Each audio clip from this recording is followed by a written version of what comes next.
Estamos hoy a 5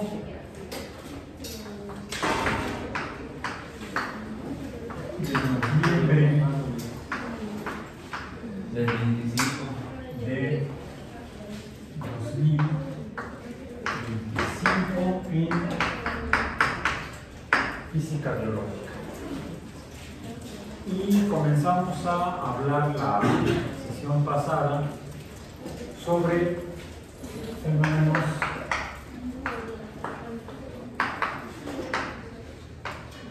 periódicos.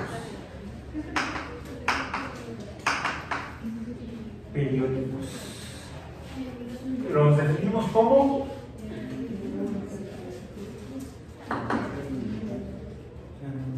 es cualquier cosa que se repite. Lo que se repite varias veces, ¿no? Sí, lo que se repite. Si sucede una vez, no es un fenómeno periódico. Pero si sucede 2 veces el mismo evento, entonces ya podría ser un fenómeno periódico. Cuando observamos que el fenómeno o el suceso ocurre de manera similar o igual o idéntica 3 veces o más, podríamos entonces afirmarlo o llamarlo como un fenómeno periódico. Entonces, sería cualquier evento o suceso repetitivo que se repite. Mencionamos algo que el yo-yo que sube y baja, traigo el yo-yo.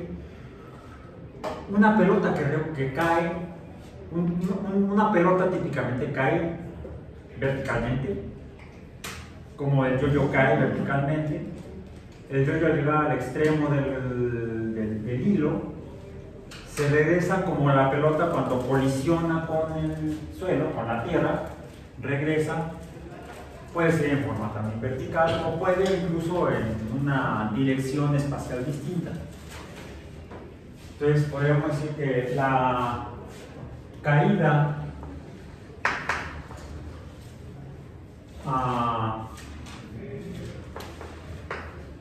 con colisión elástica tiene que ser caída vertical. Tiene que ser una caída vertical. Vamos a ponerlo así. La caída libre. La caída libre en condiciones idóneas sería vertical. De hecho, tiene que ser vertical porque no hay para dónde empujarse. ¿Han visto caer paracaidistas antes de que abran el paracaídas, parapente o el objeto que usa para disminuir su velocidad de descenso? Sí. ¿Y cómo caen? Verticalmente. ¿Caen en caída libre? No, casi nunca. Sí pueden en un momento lanzarse, o no pueden lanzarse. Para hacerlo, para caer en caída vertical,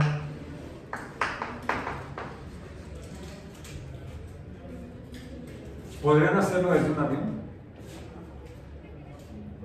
Cuando se lanzan desde un avión, un paracaidista cae en forma vertical. No. Porque si va en un avión, para que el avión se sostenga en el aire, debe tener un movimiento en X, vamos a decirlo, paralelo al horizonte horizontal. Podría también tener movimiento en el eje de Y, vamos a decir, perpendicular al horizonte. Si fueran simultáneos, entonces no sería ni horizontal ni vertical. Sería quizá en diagonal, en forma inclinada. Con un componente en X y un componente en Y. Un componente en X, otro componente en Y. Pero sería en forma diagonal. Dependiendo de las tasas de cambio en X y en Y, estará aumentando su altura, ya sea más rápido o más despacio.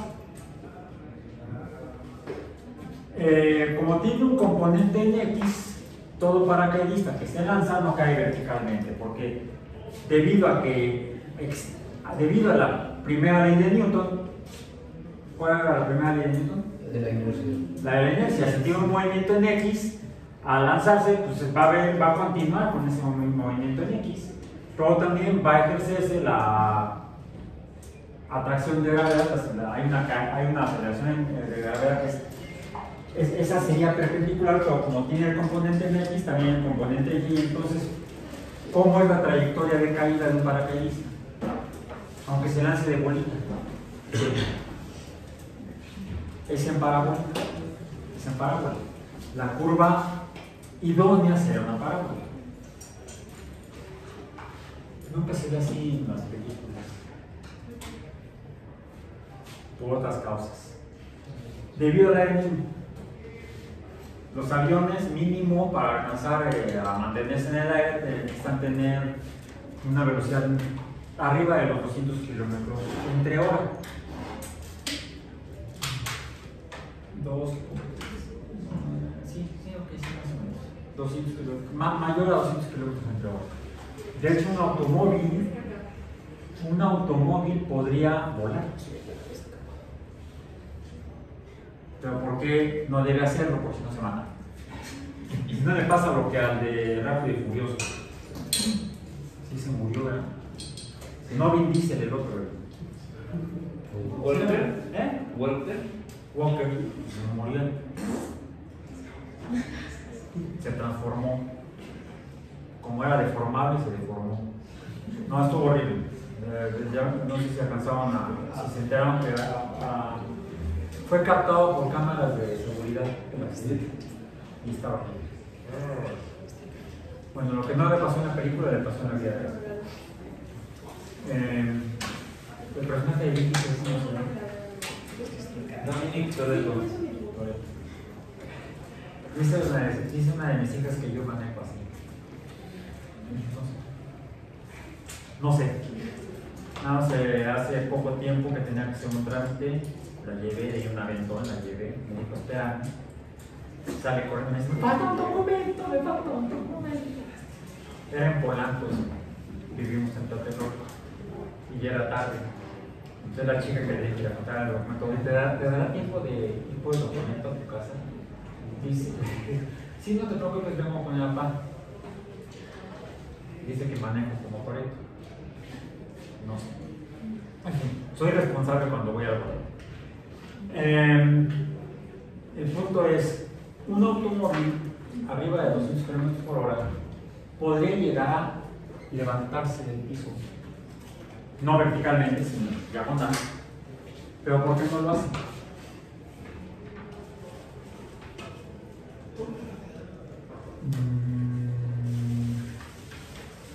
Dependería de la masa.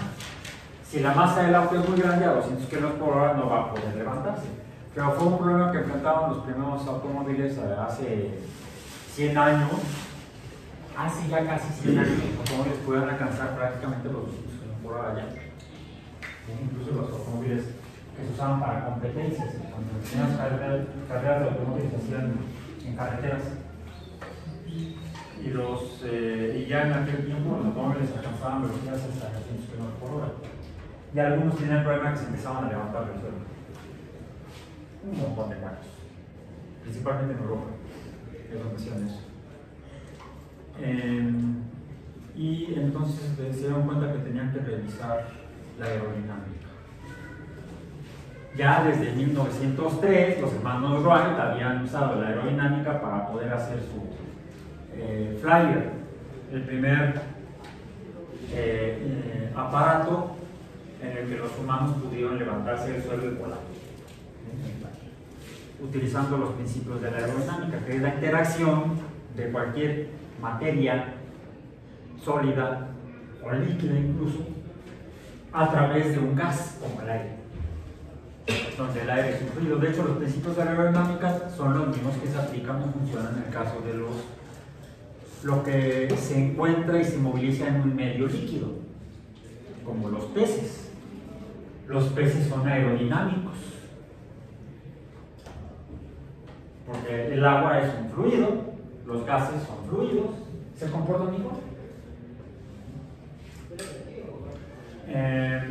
Nada más que los que se mueven en el agua no les llamamos aerodinámicos, les llamamos hidrodinámicos.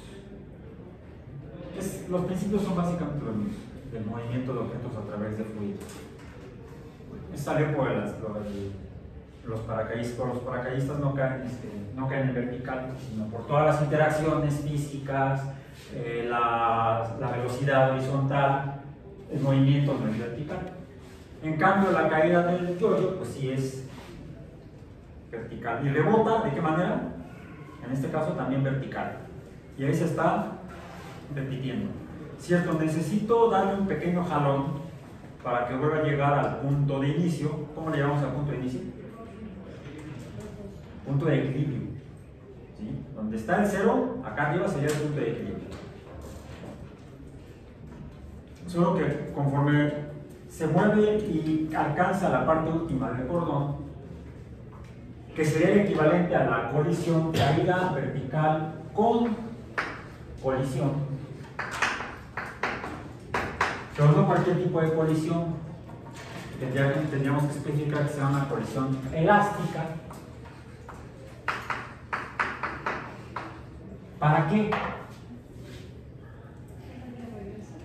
Para que, de acuerdo a la ley de la inercia, que es la ley del momento, masa por velocidad, masa 1 por velocidad 1, sea igual con el sentido opuesto, la masa 2 por la velocidad 2, donde m1 es igual a m2, porque es la misma.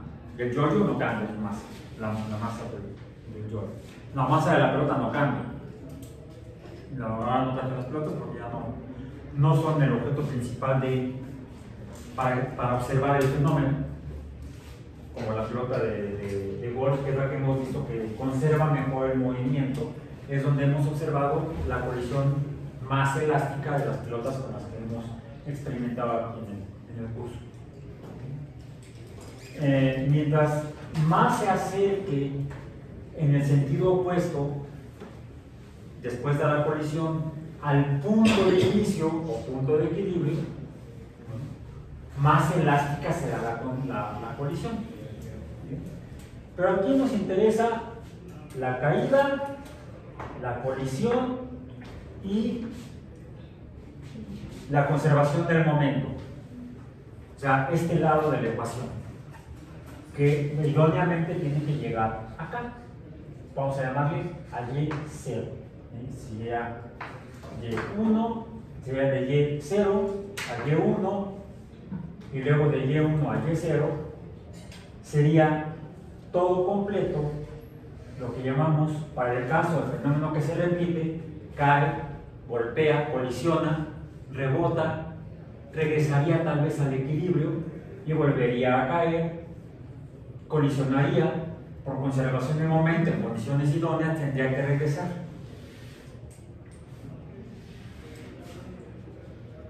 Y esto le llamaríamos entonces periodo. Voy a usar un símbolo. La letra G. Periodo. Bien.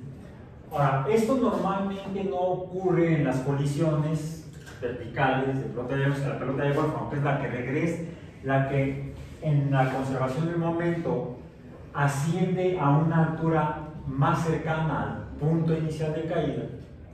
No ocurre, ¿por qué? Y es más, porque el yo-yo, cuando se va desenrollando el hilo,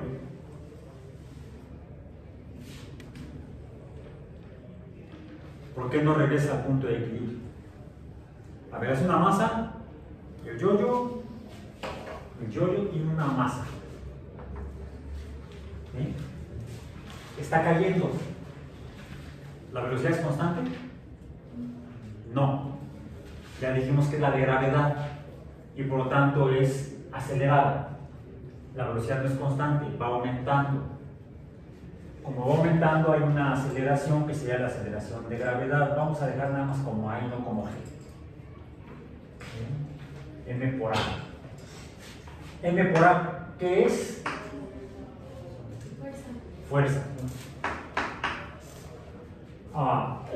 Está cambiando de posición debido a la G, la aceleración de gravedad. ¿Por qué?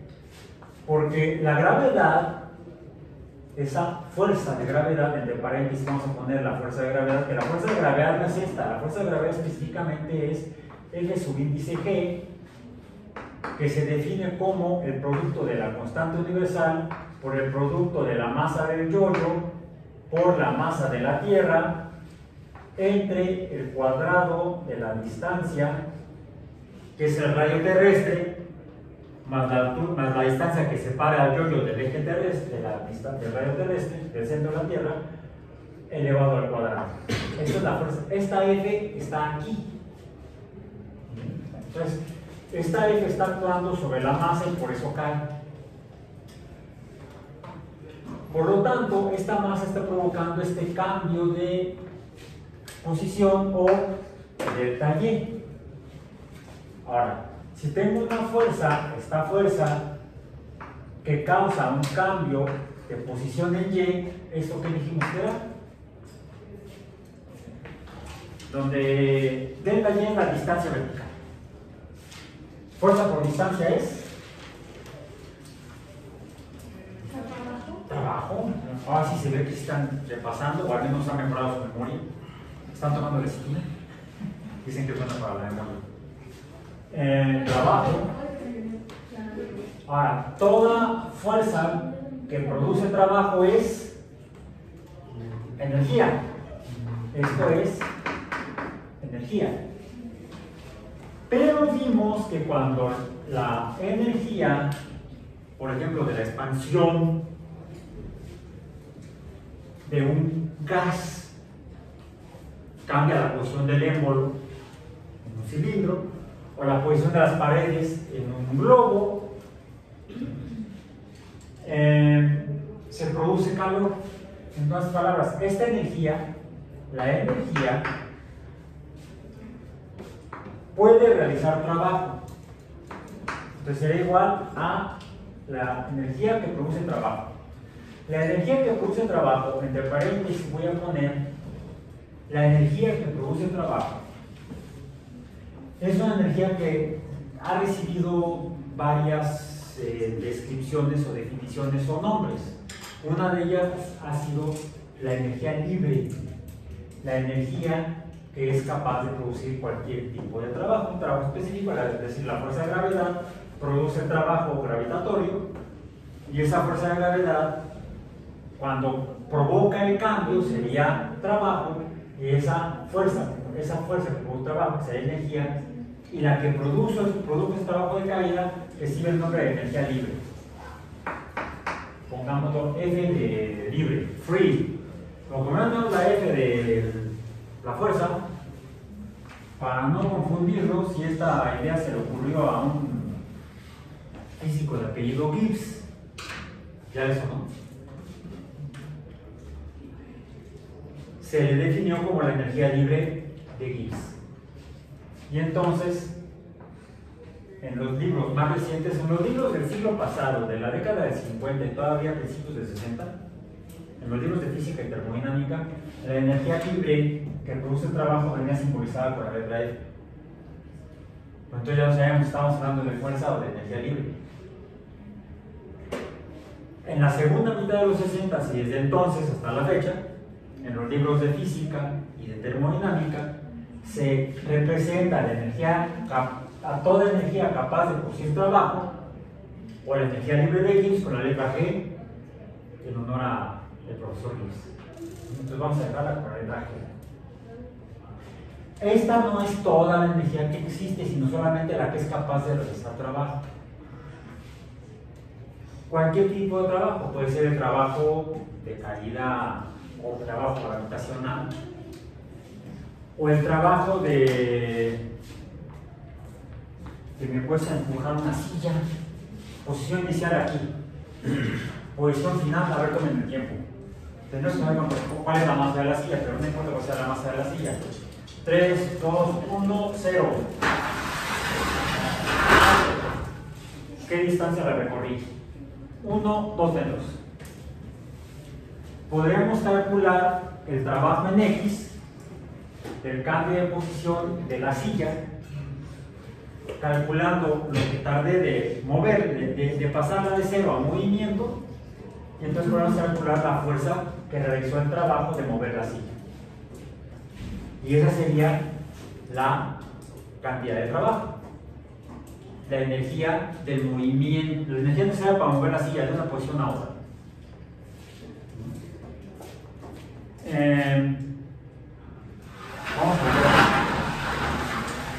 Vamos a despreciar la masa de la silla. Vamos a aprovechar mejor la masa de su compañero. Pase usted a sentarse cómodamente.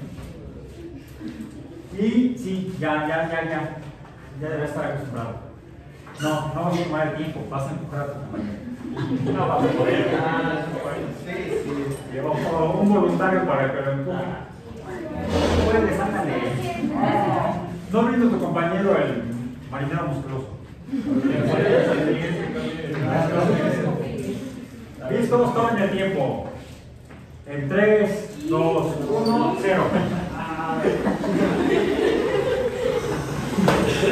Ya. Ok. Cambiemos de silla. Vuelve a sentar. Cambiamos esta silla para acá.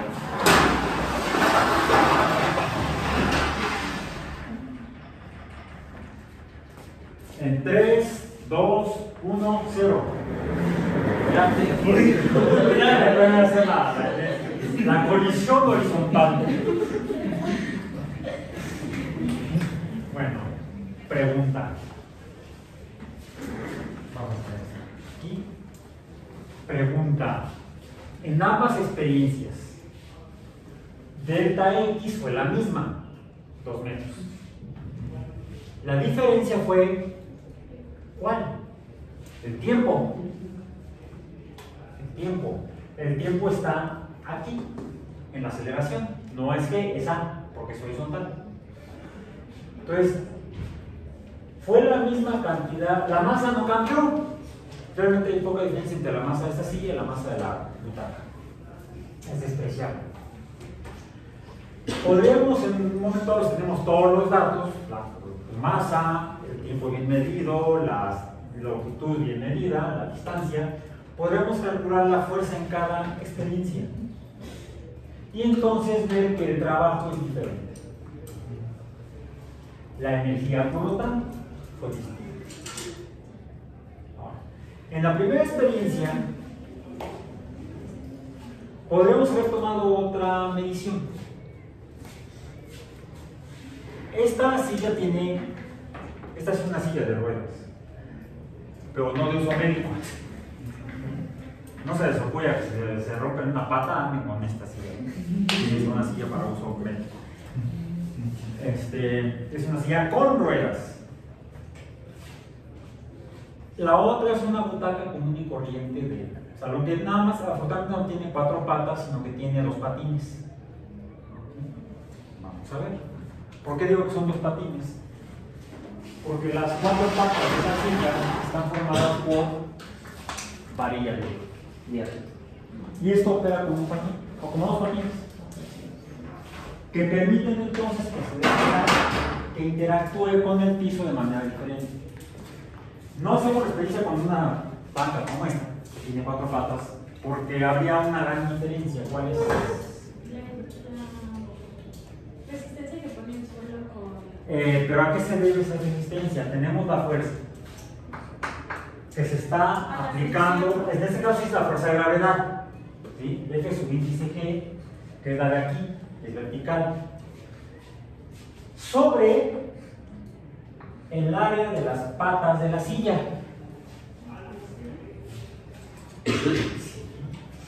Si calculamos el área de estas 4 patas, va a ser mayor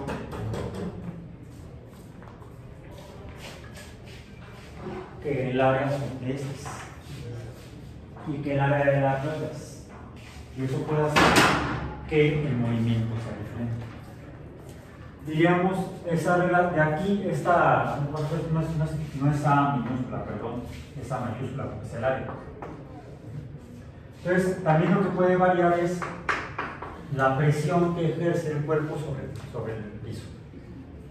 Y esto puede modificar el comportamiento del movimiento. Y proporcional a esto es otra fuerza, la F subíndice F o fuerza de fricción. Ok. Todo esto nos remite otra vez a cómo interactúa la materia con otra materia. Puede ser en la colisión o puede ser en el movimiento. La que requirió menor fuerza, ¿cuál fue? A pesar de que la masa era la misma, lo que varió fue el cambio de movimiento. ¿Cuál fue? Con la silla de ruedas. La silla con ruedas, porque las ruedas tienen una fricción mucho menor. Esta es la fuerza que se opone a la fuerza del movimiento, a la fuerza que produce el movimiento. La fuerza de fricción actúa en sentido opuesto.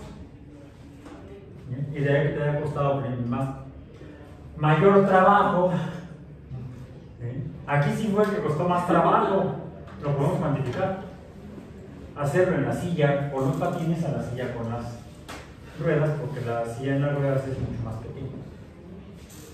Pero no es tanto por la fuerza, sino por el mecanismo que es el movimiento de rodamiento.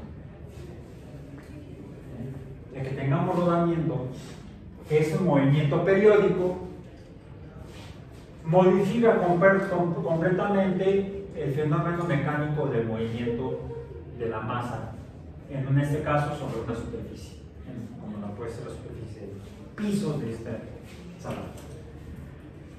De ahí que es importante que entendamos cada tipo de movimiento. Estuvimos hablando del movimiento vertical, luego fue el movimiento horizontal, pero se trata de para estar hablando estrictamente de movimiento periódico tendría que haber sido para allá, para acá, para allá, para acá. Y se sale completamente del contexto, del concepto que queremos revisar el día de hoy.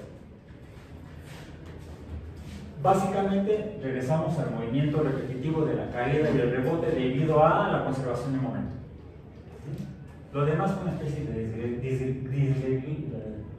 desviación. Para recapitular un poco estos conceptos, porque esto que nos dice que el momento lineal se conserva. La cantidad de momento del lado derecho es igual a la cantidad de momento del lado izquierdo en la ecuación, que es la cantidad de momento cuando cae, sería idóneamente igual a la cantidad de momento cuando sube. Pero de entrada ya es diferente porque el objeto que rebota no regresa a la posición de inicio. Aunque la energía de gravedad que actúa sobre el yo-yo o la pelota o lo que caiga, aun sea colisión elástica, no se transforma completamente la energía que produce el trabajo en la energía total del fenómeno o sistema. Hay una cantidad de energía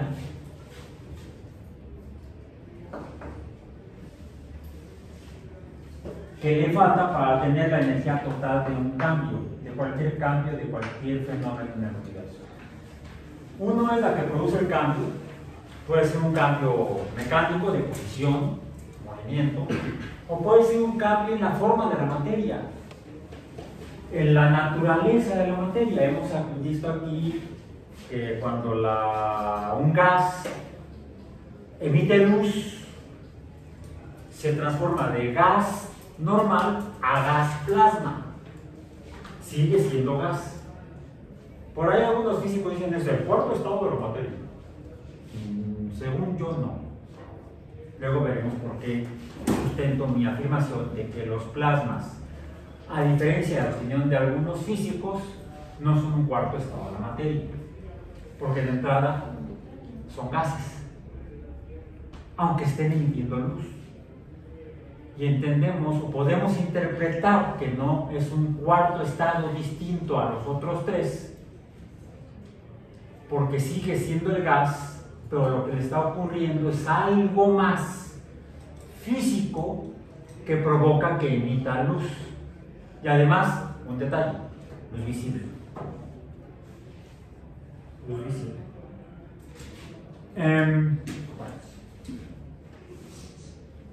Dentro de ese proceso o fenómeno en el cual un gas emite luz, ya vimos que en este caso fue el gas de la parafina, que venía de la parafina líquida, que venía de la parafina sólida, que la sólida se fundió, ¿sí? No vino de la nada, no fue magia, sino que el sólido se transformó en líquido. ¿Por qué?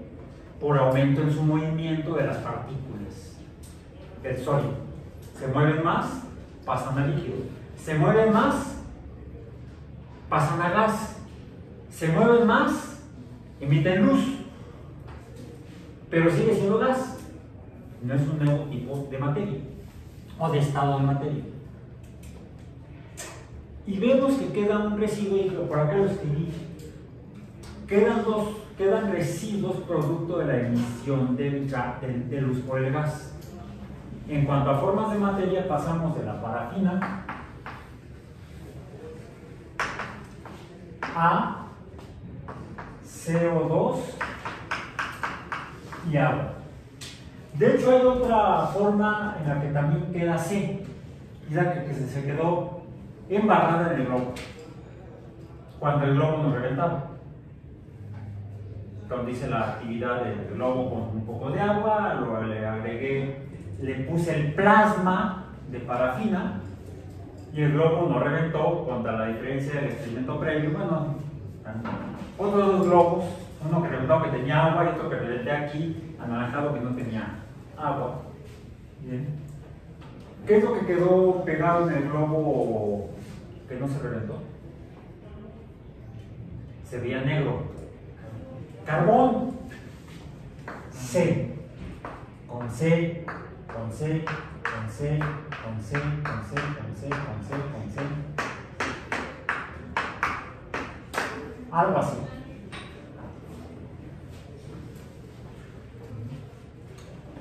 Entonces, esa materia que es carbono se produce cuando la parafina se transforma en plasma y quedan estos como remanentes de materia.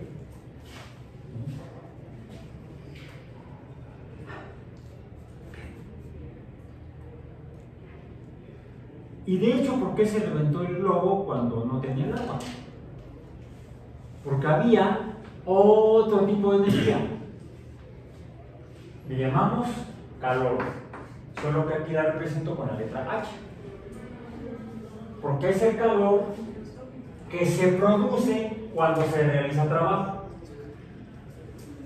Siempre que se realiza trabajo, cualquier tipo de trabajo, se produce calor y trabajo útil. ¿Trabajo útil para qué? Para mover a tu compañero con tu silla. Si hiciéramos el experimento, la actividad, te digo, a ver, que sacamos la butaca al pasillo, te subes tú y empujas a tu compañero desde la puerta donde están las escaleras hasta donde termina el pasillo.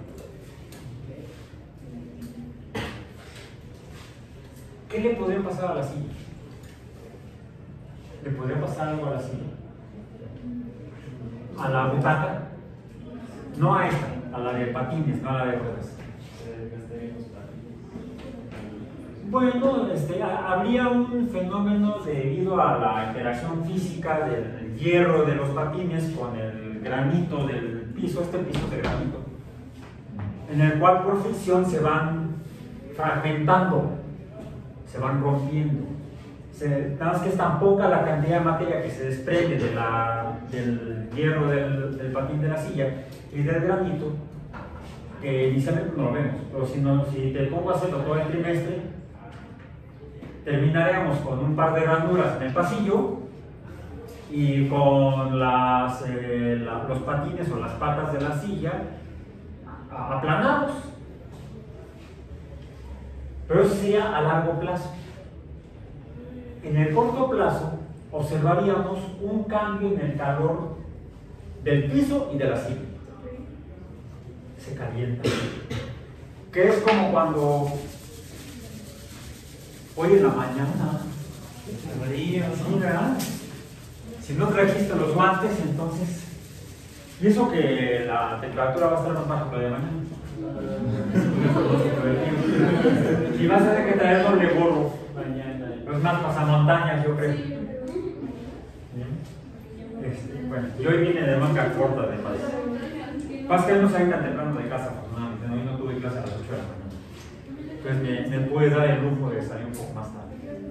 ya que estaba el sol más arriba y entonces había más calor atmosférico. Ok.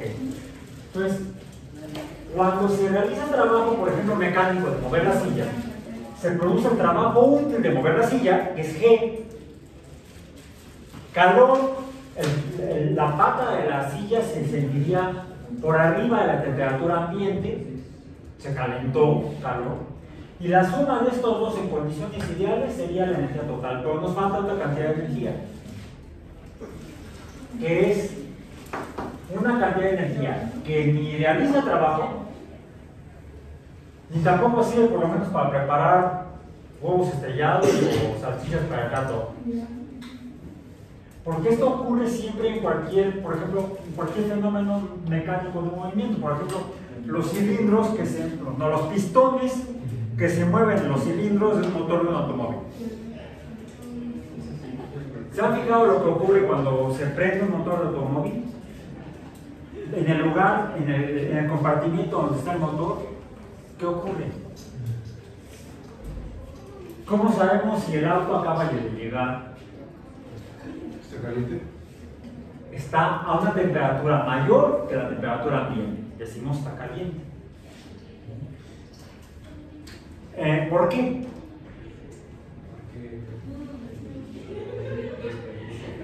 No, porque el movimiento de los pistones dentro del cilindro hace lo que los patines con el piso.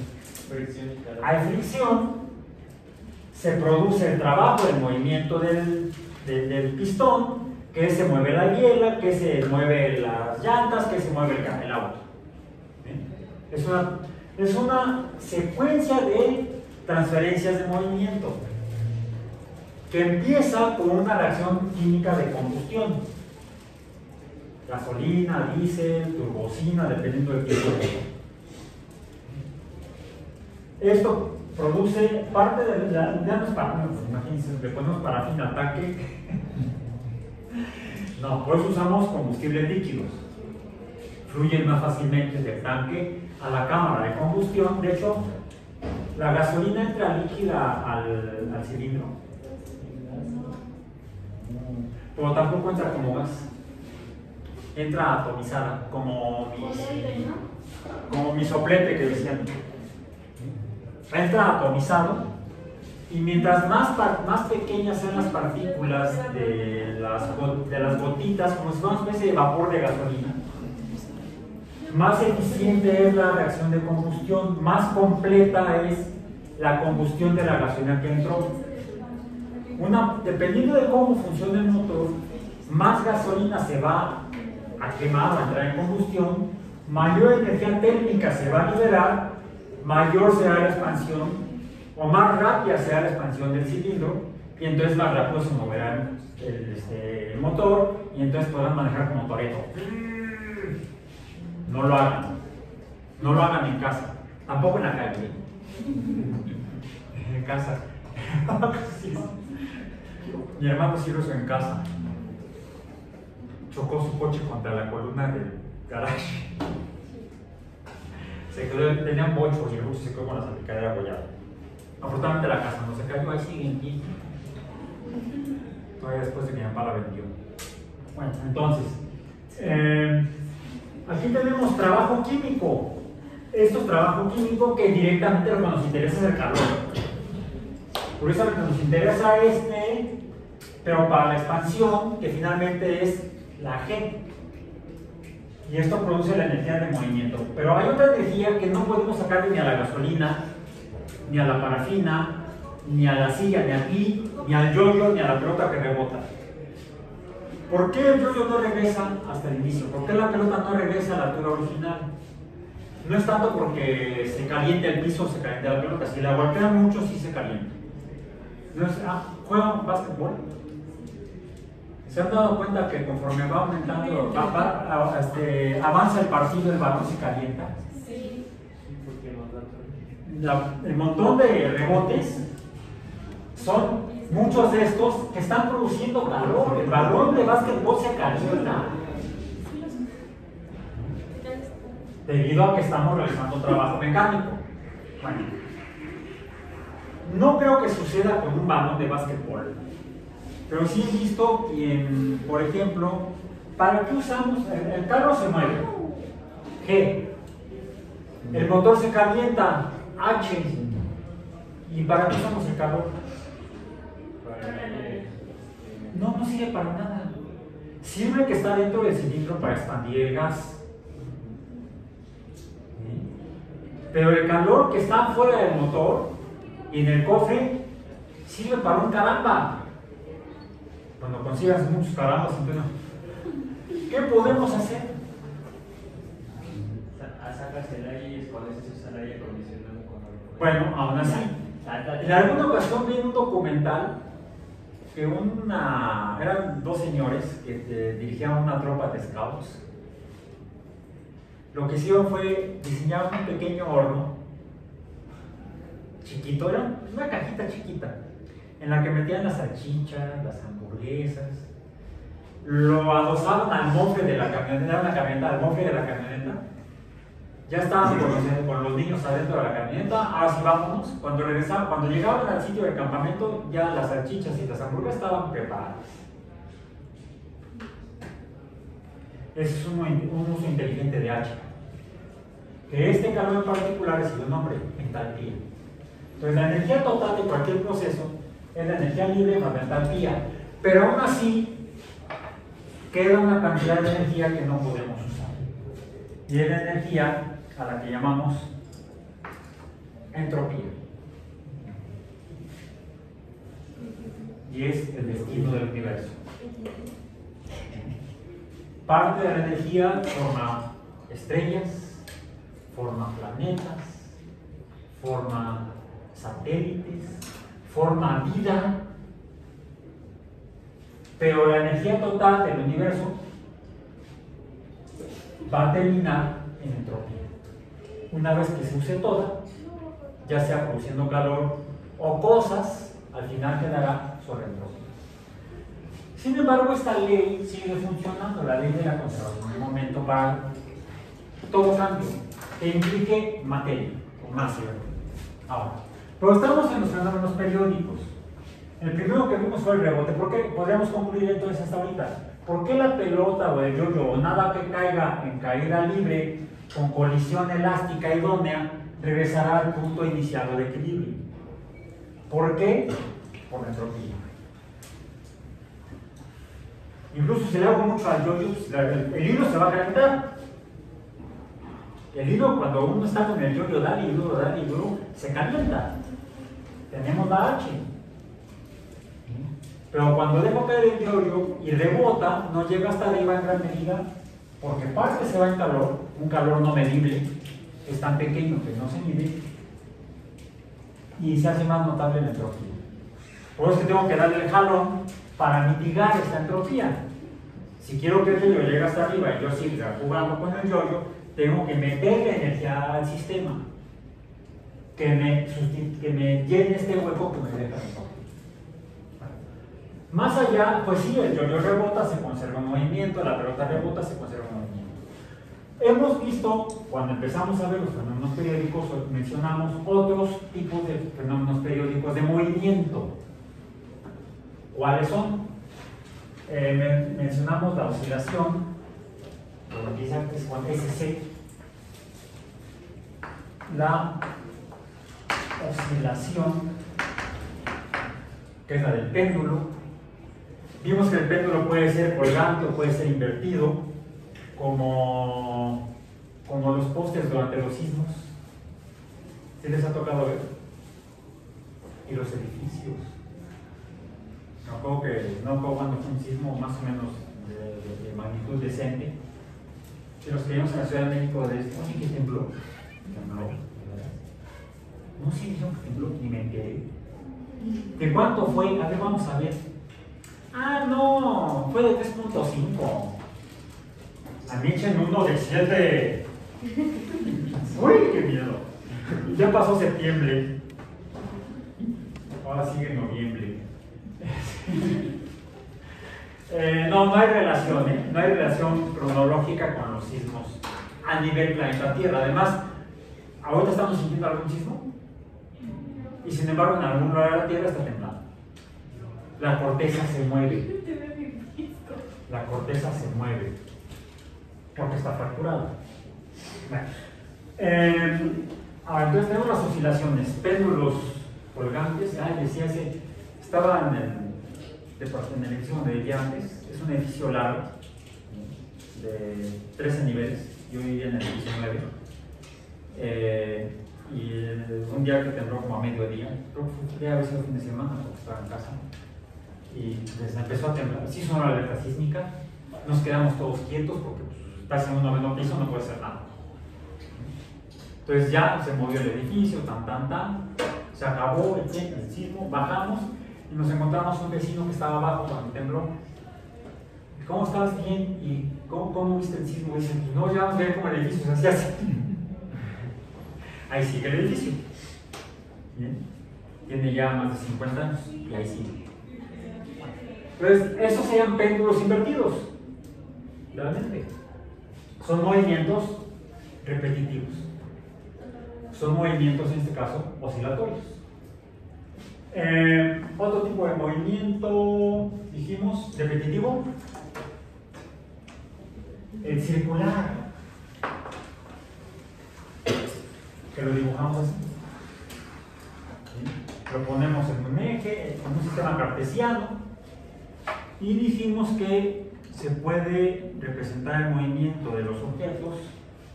Tenemos que poner aquí el eje de X, el eje de Y, esto sería el centro, y lo que cuando lo representamos con el yo-yo empezaba por aquí y se movería en esta posición. ¿Sí? Hasta eso. Bien. Si está aquí el yo-yo, ahora la longitud del hilo no es esta, sino que es esta, pero la longitud es la misma. El radio del círculo no ha cambiado. ¿Qué cambió? La posición X, Y. A vamos a llamarle A, B. A es el valor aquí en X. Y acá, este valor sería A, de aquí a acá, esto es A, y esto es B. Y vimos que hay una relación entre la longitud del radio y la longitud de A y la longitud de B, que cambia. Es más, lo voy a hacer con otro color, que sea ahora con verde.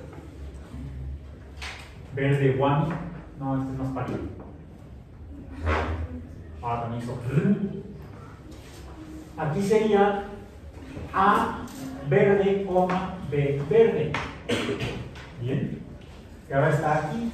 Ahora A es esto, y B, esto es A verde, y esto es B verde. ¿Cómo son cada una de ellas? A verde es mayor que A azul. Y B verde es menor que B azul. ¿De qué dependen entonces estos valores? Pues de la posición en la que está en el movimiento circular, lo cual lo podemos determinar matemáticamente, numéricamente, mediante ¿qué dijimos? ¿Qué dijimos? ¿Me vas a volver a acompañar aquí?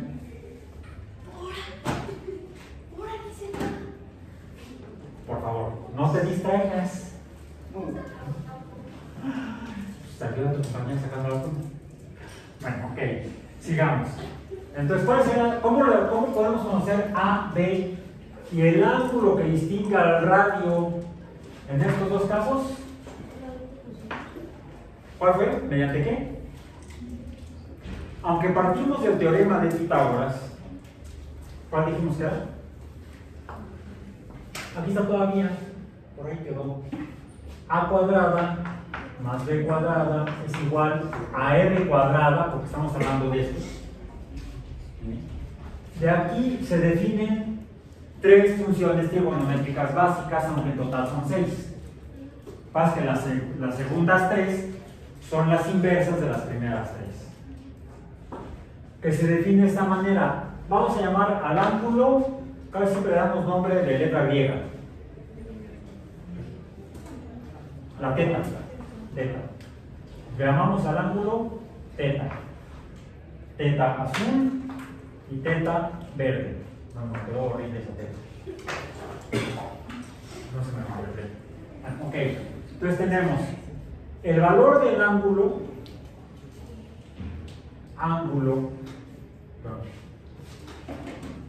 es teta, no A. El valor del ángulo es proporcional a la proporción o razón entre el valor de B y la longitud de R. R es constante, ¿sí? Lo que varía aquí sería B entre R, ¿sí? O puede ser también B entre R. ¿Sí? Esto sería proporcional a teta. Es más, tengo que poner la teta un poco más lejos, por acá. ¿Bien?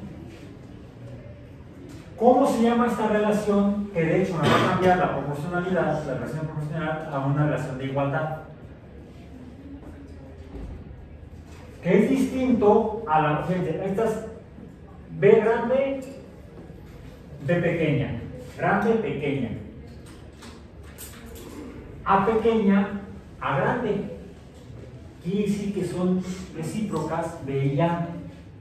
B y A son recíprocas. Y esto va a ser también proporcional a otro valor del ángulo. Esto sería, por ejemplo, la proporción B entre A, me da de hecho la longitud del radio a este punto, lo voy a poner aquí en azul, y en este punto en cualquier círculo o en cualquier curva, puedo pasar yo una línea perpendicular al radio. A ver, se llama 90 grados. Yo paso una línea perpendicular por 90 grados aquí. ¿Cómo se llama esta línea?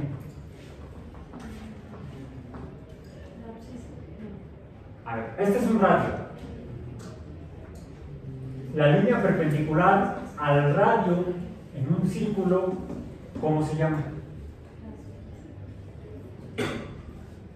¿Dónde quedó su geometría de primaria? En la primaria, dicen.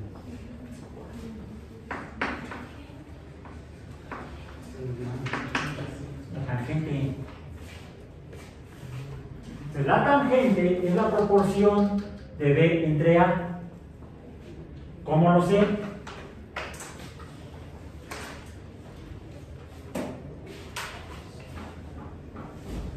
Esta tangente sería la distancia del centro, del origen del sistema cartesiano a este punto. Y esta viene de hecho hasta acá. ¿Sí? Esta sería la longitud proporcional a esta tangente. Y esta sería la longitud proporcional a esta tangente. La tangente también se define como la inclinación. Es una pendiente de una función no lineal o de una ecuación no lineal. Porque de hecho lo que define los círculos no son funciones sino ecuaciones. ¿Sí? Entonces, la ecuación de la tangente es, y cambio la proporcionalidad por igualdad, sería igual para las dos, cada una tendría el cociente A entre, o B entre A es la tangente de este ángulo, esta, y la proporción de B entre A es la tangente de este ángulo que es mayor que este. Ahora, esta es una de las 6 funciones trigonométricas, la función tangente. ¿Cuáles son estas dos? Porque es la misma. Porque es la proporción de, decíamos, el cateto opuesto entre la longitud de la hipotenusa, que sería P entre R, y la otra es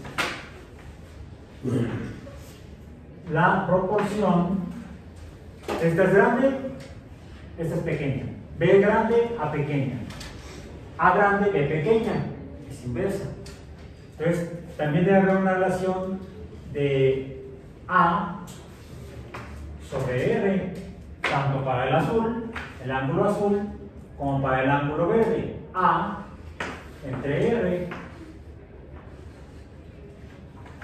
Y estas son otras dos funciones trigonométricas. ¿Cuáles son? Seno.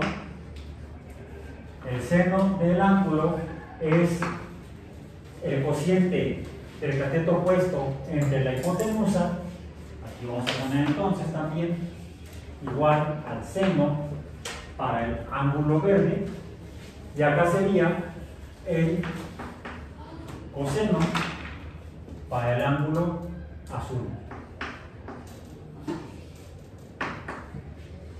Yo puedo expresarlas estas proporciones al revés. Este sería el seno, B entre R, el coseno, A entre R, la tangente, B entre A, el cociente inverso sería la cotangente, el cociente inverso del coseno sería la secante y el cociente inverso del seno sería la cosecante. Por eso que esas tres últimas funciones trigonométricas no necesitan siglas, son simplemente las recíprocas del seno, del coseno, de la tangente y de la cotangente, de la tangente. Seno, coseno y tangente son las tres funciones trigonométricas básicas. Ahora, esto es el caso del movimiento circular. Movimiento circular. Que dijimos que es como el movimiento oscilatorio o del péndulo es como un pedacito de círculo. Solo que, mientras que en el caso del movimiento circular, lo voy a repetir con el yo-yo, si acá está 0 más x, acá sería menos x, más y, menos y. Entonces yo tendría que hacer el movimiento como, para que fuera como está en el dibujo del pizarrón, así. ¿Sí? Ese sería el movimiento circular. ¿Y cuál sería el movimiento del péndulo?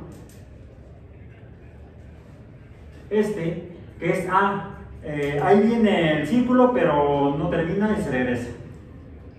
Es como un fragmento de círculo, pero que en lugar de tener una sola dirección, tiene una dirección y su opuesta. Ahora fíjense lo que pasa con el movimiento del péndulo.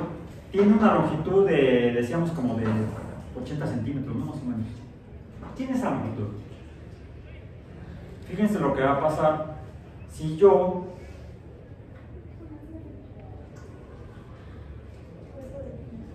acorto la longitud del hilo. Yo no lo estoy moviendo, ¿eh? ¿Qué pasó? Fue igual el movimiento. Aumentó la velocidad del movimiento del yo-yo, de la masa del yo-yo. A mayor longitud, vamos a decir, a menor longitud del yo-yo, mayor el número de veces que va y viene entre una y el tiempo. Por cierto, esa cantidad ya la habíamos visto antes. La frecuencia. En la oscilación podemos definir a la oscilación por su frecuencia, que es el número de veces que va y viene, pero el número de veces de la vuelta completa. En el caso de la caída, la frecuencia sería cae, regresa, 1, 2, 3, 4, como cuando en la secundaria nos podrían hacer sentadillas. ¿Sí? No hicieron sentadillas en educación física o en la clase de deportes. Bueno, entonces la frecuencia sería el número de, ¿cómo le llamamos a esto? El cae y regresa periodo. El número de periodos entre un día de tiempo. Esa sería la frecuencia en el caso de los fenómenos repetitivos. Sea algo que rebota, sea el péndulo, le llamamos la frecuencia del péndulo, como por ejemplo la frecuencia del movimiento de un edificio cuando está temblando, como un péndulo invertido. De eso depende que se caiga o no el edificio, de la frecuencia con la que se mueve, que está en relación con ¿qué? La altura del edificio o la longitud. Porque entre menor sea la longitud, Suena ridículo, ¿no? Mientras más corto sea el edificio, mayor será la frecuencia y quizás se caiga más fácil. Suena fuera del sentido común. Sí, porque es física, no sentido común. Que por cierto, el sentido común es el menos común de los sentidos. No, el sentido común nos puede engañar. Por eso es que necesitamos entender cómo funciona la naturaleza. Eso pasa con el péndulo. ¿Qué sucede? Entonces, si se reduce la longitud del hilo, aumenta la frecuencia, son inversamente proporcionales. Esto es porque la masa se está moviendo. La masa se está moviendo. Y si aumenta la velocidad y la masa no cambia, tiene que conservarse el momento. Por eso es que aumenta la velocidad. Aumenta la frecuencia. Es más, no debemos llamar velocidad, debemos llamar rapidez. Porque como tal no tiene sentido. No tiene, sí tiene sentido como idea. No tiene sentido direccional. No tiene dirección, vamos a decir. Eso es el caso del movimiento del péndulo. ¿Qué pasa en el movimiento del círculo? Vamos a ver.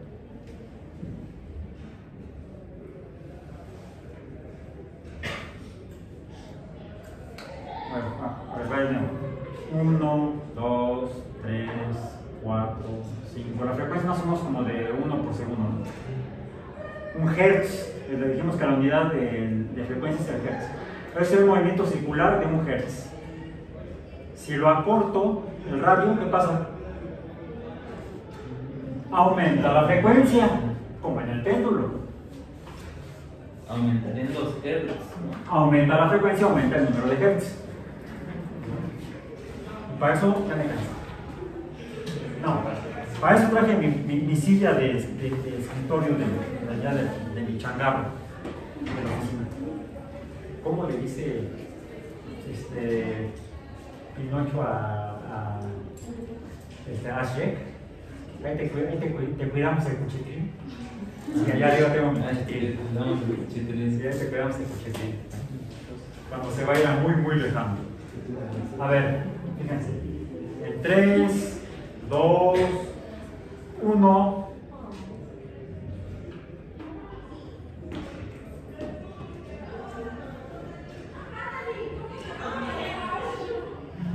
¿Qué estoy cambiando? La velocidad. ¿Pero cómo lo hago? Desplazas a las... Cambiando el radio o el diámetro.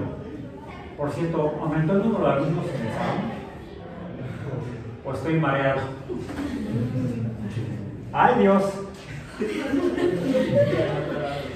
Me acabo de comer 2 sándwiches. No se preocupe. Si no, esta clase terminaría asquerosamente.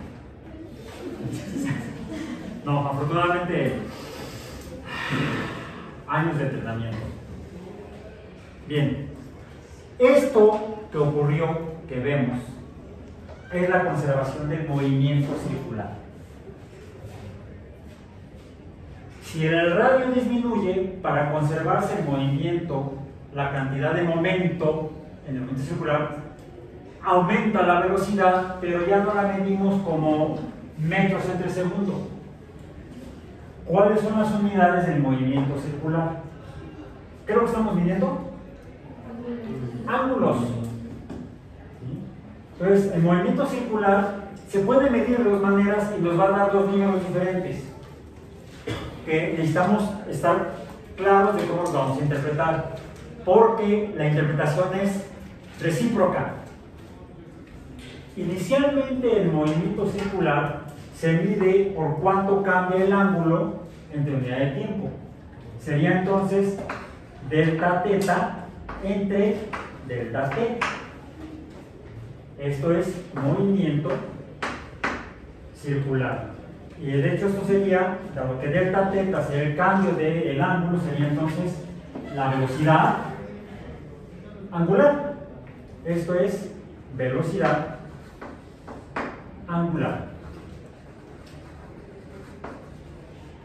Y el símbolo que usamos ya no va a ser la V, que esta es la velocidad lineal.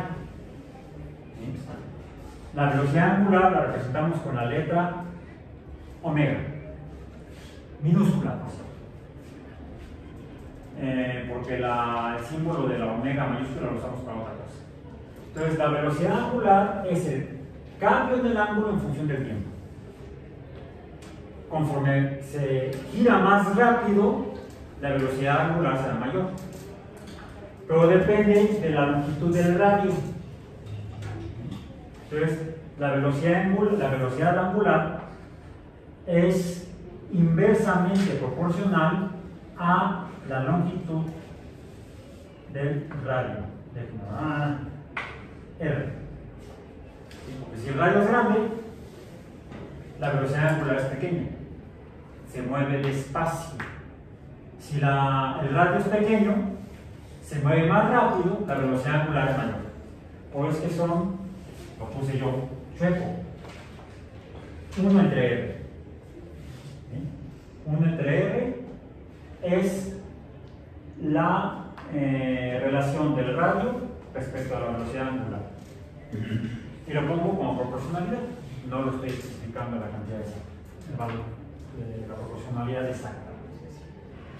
Pero, ¿qué sucede cuando está cambiando la posición? Se está aumentando el ángulo, el radio se mantiene constante, aumenta el ángulo, aumenta delta teta. ¿Qué pasa con la tangente? A ver, si comienza aquí, la tangente sería, vamos a decir, 1, que es la vertical. Conforme empieza a moverse, ¿qué pasa con la tangente? No, disminuye la inclinación. Está muy inclinada vertical y le empieza a disminuir la inclinación.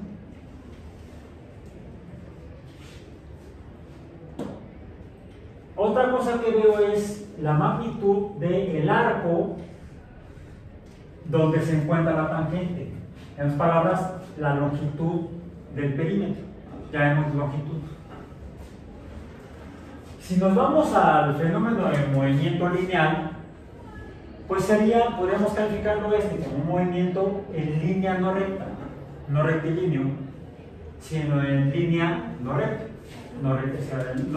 Por un lado tenemos un movimiento rectilíneo, como en la caída libre y el rebote, y aquí tendríamos un movimiento no rectilíneo. Aún así podemos determinar o medir la longitud del perímetro del círculo, del movimiento circular. ¿Cómo es la magnitud aquí comparada con la magnitud hasta acá, hasta el punto verde? L verde y L azul. Vemos que L verde es mayor que L azul. En otras palabras, la distancia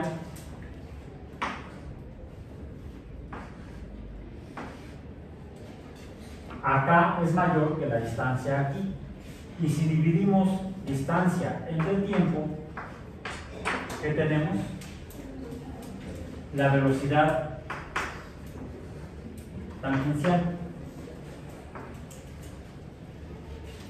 La velocidad con la que cambia la tangente de posición.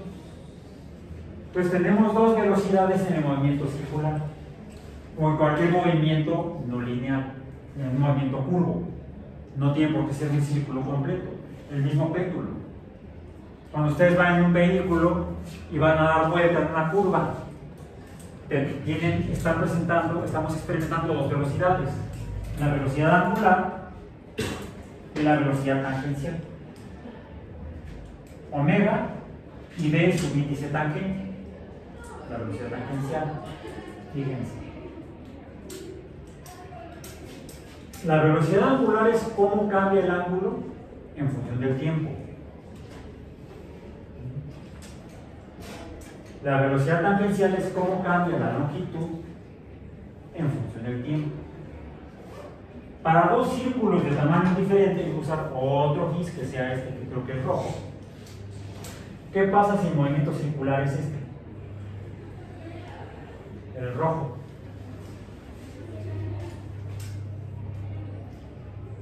¿Qué sucede?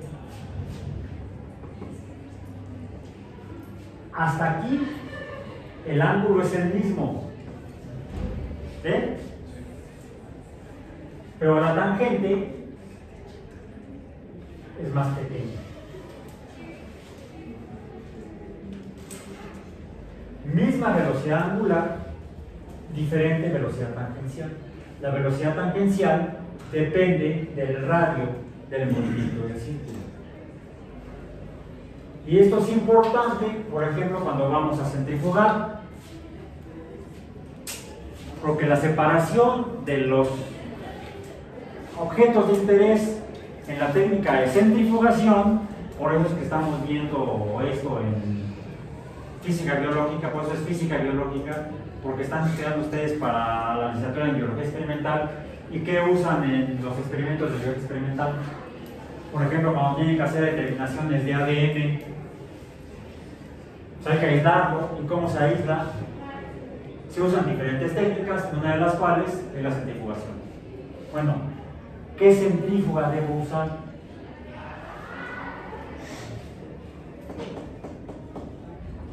Diferentes partículas se separan a diferentes velocidades tangenciales, porque el radio del rotor no cambia. El radio de las revoluciones que da por unidades de tiempo, la frecuencia, no cambia. Lo que varía es el rotor que voy a usar. Voy a usar un rotor de radio pequeño o un rotor de radio grande. ¿Qué quiero separar? Fracciones, quiero separar, por ejemplo, tipos celulares de plasma sanguíneo, eritrocitos, de leucocitos, de plaquetas, que son partículas proteicas.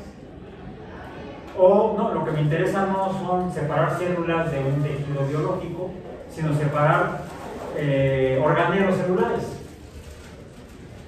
O separar no los organelos celulares, sino partículas que están en el citoplasma, metabolitos.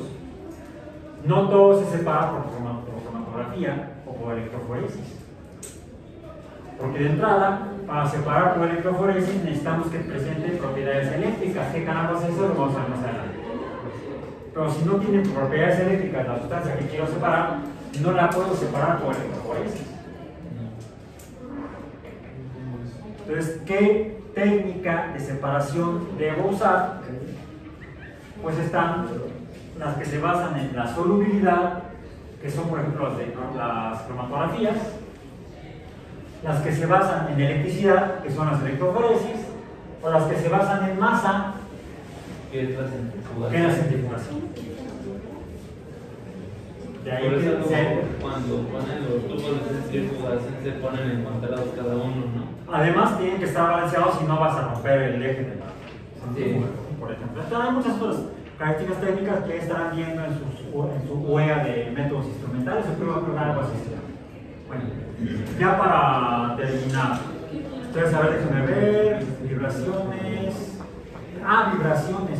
A veces rompemos acciones celulares, rompemos células utilizando vibraciones, que es otro movimiento periódico. Vibraciones, y es porque el movimiento repetitivo de alta frecuencia puede provocar la fractura o la ruptura de componentes moleculares. Entonces ya vimos las vibraciones, péndulos, movimiento circular. Me faltan el movimiento ondulatorio.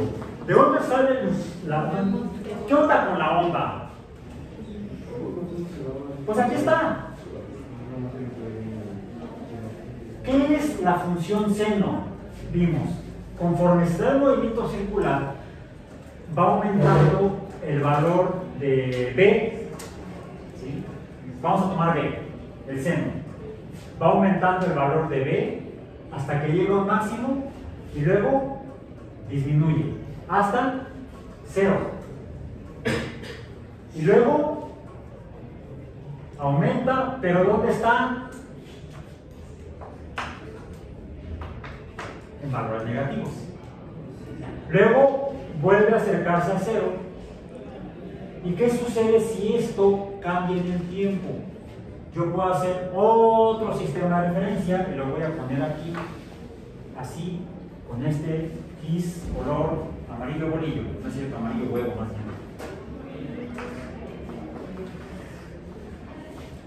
¿Cómo se ve los valores numéricos de la función seno P entre R graficados Y conforme cambia de posición al radio? Comienza en 0. El valor máximo, por cierto, es la unidad 1. ¿Sí? Y el valor mínimo sería menos 1. Entonces aumenta, llega a 1, disminuye. Aquí lleva media vuelta. Media vuelta. Vas. ¿Qué falta? La otra media vuelta, ya sea en el rebote, en la caída libre, o esta parte en el movimiento circular. ¿Cómo es? Pues está acá abajo. Llega a menos 1 y vuelve a llegar acá. Y de aquí a acá es un periodo. Pueden pasar dos cosas en el movimiento circular. Ahora va a ser pinky pinky. Si el radio es mayor,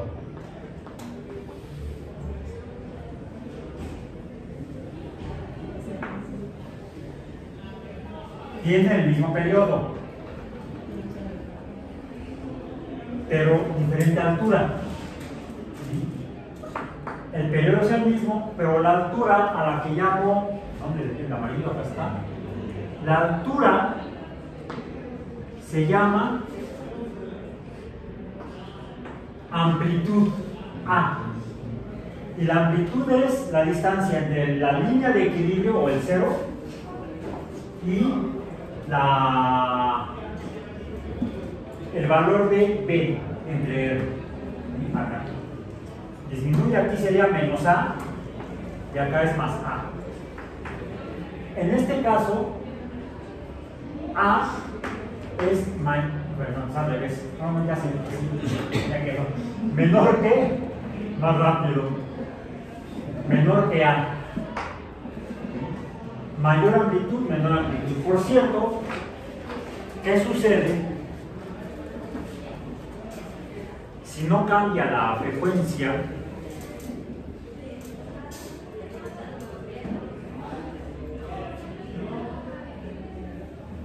¿Cuál es la diferencia? Delta entre unidad de tiempo. Entonces es mayor la energía en un círculo grande cuando la velocidad tangencial es mayor que cuando la velocidad tangencial es menor. Hay una energía en el movimiento, en el valor de A. Tiene más energía este que este. Hay energía por el valor de este delta, trabajo, ¿sí? Trabajo por la delta, por la amplitud. Y hay otra energía que tiene que ver con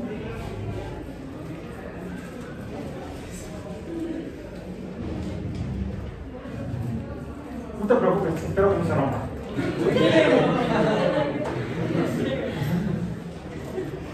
Hay que venir aquí con la armadura de caballero medieval. Bien, terminamos ya. ¿Eso qué habría sido? Eso habría sido, por ejemplo,